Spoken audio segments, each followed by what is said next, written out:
दोस्तों नमस्कार, हर हर महादेव। स्वागत करती हूँ आपका अपने इस चैनल में। आज आपके लिए लेके आई हूँ महाभारत से जुड़ी एक कथा। पुराने कथाओं में महाभारत की एक वृतांत में जलाशय में पानी पीने गए नकुल, सहदेव, अर्जुन व भीम यक्ष के प्रश्नों की परवाह न करते हुए पानी पीने गए और एक एक करके मर गए। काफी देर तक अपने भाइयों को न आता देख युधिष्ठिर व्याकुल हो उठे और खोजते हुए उसी विषैले जलाशय के किनारे पहुंचे जिसका जल पीकर चारों भाई मृत पड़े थे। उनकी मृत्यु का कारण सोचते हुए प्यास से व्याकुल तालाब में उतरने लगे। इतने में उन्हें एक वाणी सुनाई दी, सावधान, तुम्हारे भाइयों ने मेरी बात न मानकर पानी पिया है। ये तालाब मेरे अधीन है। मेरे प्रश्नों का उत्तर दो और फिर प्यास बुझाओ। युधिष्ठिर समझ गए कि ये कोई यक्ष बोल रहा है। उन्होंने कहा, आप प्रश्न कर सकते हैं। यक्ष ने प्रश्न किया, मनुष्य का कौन साथ देता है? युधिष्ठिर ने कहा, धैर्य ही मनुष्य का साथ देता है। यक्ष ने फिर से प्रश्न किया, यश लाभ का एकमात्र उपाय क्या है? इस पर उन्होंने उत्तर दिया, दान। हवा से भी तेज चलने वाला कौन है?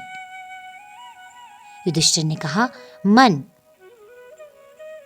इस तरह से अगले प्रश्न में उन्होंने पूछा, विदेश जाने वाला मनुष्य का साथी कौन होता है? विद्या। किसी त्याग पर मनुष्य प्रिय हो जाता है? अहम भाव से उत्पन्न गर्व के छूट जाने पर। किस चीज के छूट जाने पर दुख नहीं होता? क्रोध। किस चीज को गवाकर मनुष्य धनी बनता है? लोभ। ब्राह्मण होना किस बात पर निर्भर है? जन्म पर, विद्या पर या शील स्वभाव पर? उनका उत्तर था, शील स्वभाव पर।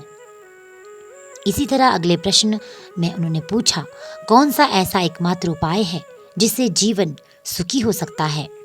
अच्छा स्वभाव ही सुखी होने का उपाय है। सर्वोत्तम लाभ क्या है? आरोग्य। धर्म से बढ़कर संसार में और क्या है? उदारता। कैसे व्यक्ति के साथ की गई मित्रता कभी पुरानी नहीं पड़ती? सज्जनों के साथ की गई मित्रता।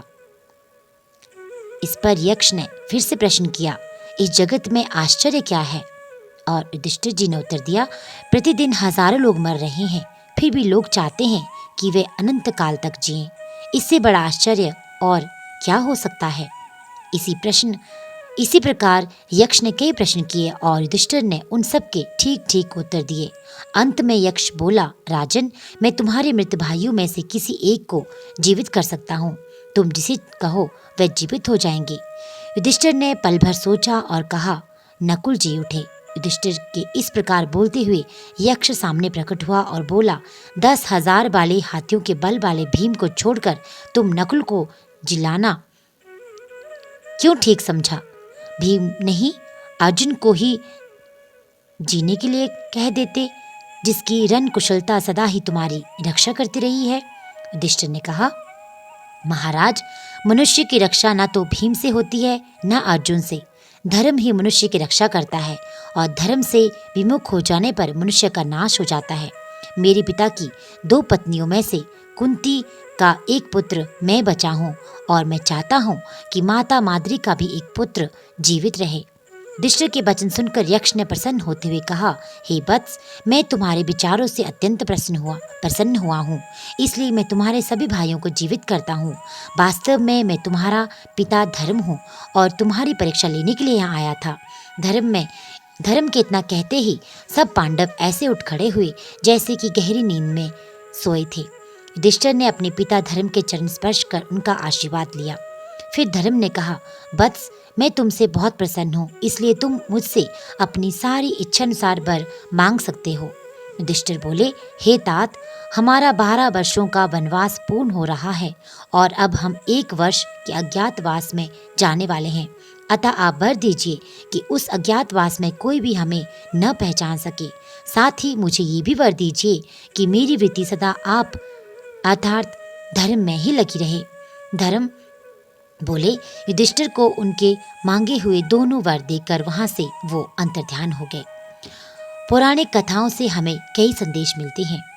दोस्तों, ये अध्यात्म, दर्शन और धर्म से जुड़े प्रश्न ही नहीं है, ये हमारे जीवन से जुड़े प्रश्न भी हैं। ये वही प्रश्न है जो जीवन को नई दिशा प्रदान करने में बहुत सहायक है, जिसको समझ करके हम प्रेरित हो सकते हैं, हम अपने जीवन में उसे उतार सकते हैं। ये कोई सामान्य प्रश्न नहीं है। जीवन का सार समझना तो उनका अध्ययन एवं मनन करना आवश्यक है। कर सके तो लोगों पर 3 उपकार अवश्य करने चाहिए। पहला, लाभ नहीं पहुंचा सकते तो कम से कम हानि भी नहीं पहुंचानी चाहिए। दूसरा, दुख नहीं दे सकते तो सुख नहीं दे सकते, कम से कम दुख भी नहीं देनी चाहिए। और अगर प्रशंसा नहीं कर सकते तो निंदा भी ना करें। उम्मीद करती हूँ आपको आज की ये प्रेरणादायक कथा, जो पौराणिक कथा है, अच्छी लगी होगी। ऐसी अन्य पौराणिक कथाएं और कहानियाँ सुनने के लिए चैनल के साथ जुड़े रहिए। चैनल को अधिक से अधिक लाइक और वीडियो को अधिक से अधिक शेयर करना बिल्कुल ना भूलिएगा, ताकि अधिक से अधिक लोगों को इन पौराणिक कथाओं का लाभ मिल सके। आपका दिन शुभ हो। हर हर महादेव।